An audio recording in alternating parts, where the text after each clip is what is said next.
Аз мисля, че съм готов от 82 година. Сега ще чуваме капитан Петков като коментатор на бразилски футболен матч, защото предстои собен матч, дами и господа, само най-сните изтребители на въоръжение ВВС. Уважаеми гости, дължен съм да го кажа. Моля, не преминавайте.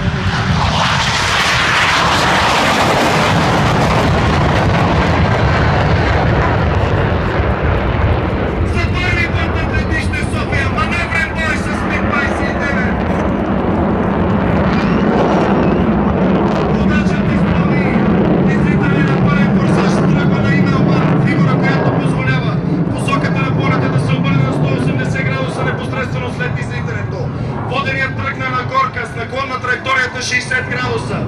Веднага пролича впечатляващата тяговооръженост на МиГ-29.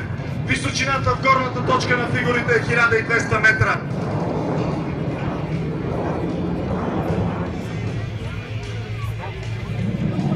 Целта на изтребителите е да се обърнат един към друг за минимално време. Единият тръгва надолу, агресивно, другият също. Никой от двамата няма да се даде лесно. Ситуацията е неутрална. Изтребителите са един срещу друг. Ще да се храбри! Разпорят се височина 300 метра с км в час в движението.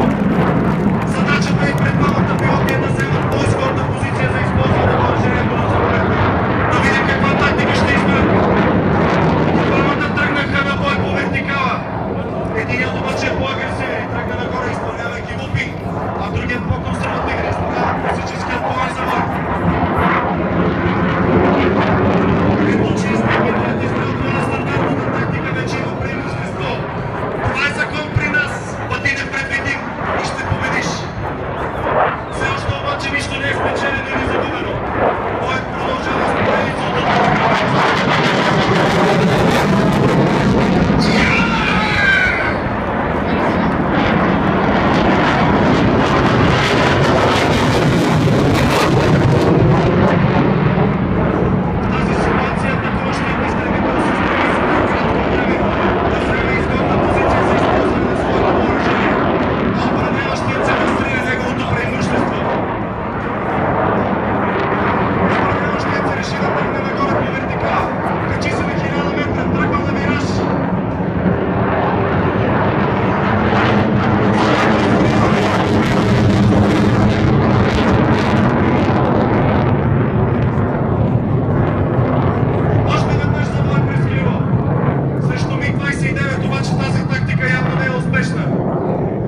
отбраняващият се преминава в косо полутоно. Целта е да се увеличи бързо скоростта и посоката на полета, за да може да избяга по някакъв начин. Както виждате, от МиГ-29 измъкване няма. Няма измъкване! Това сме ние! Аплодисменти, дами и господа!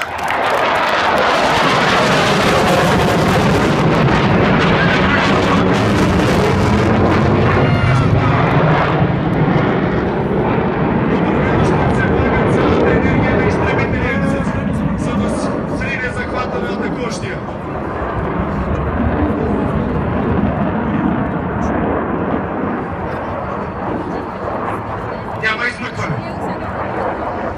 Атака! Стрелба!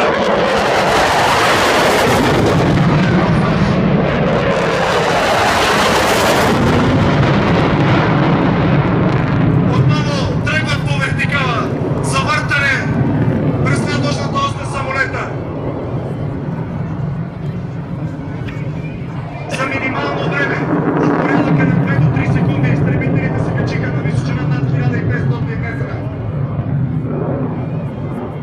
Скороподемността на самолета е над 300-315 метра в секунда.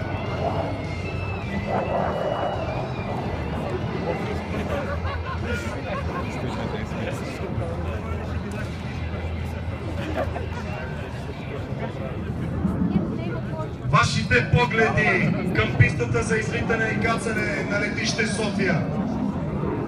Звездата на днешното шоу. Последен полет в нашата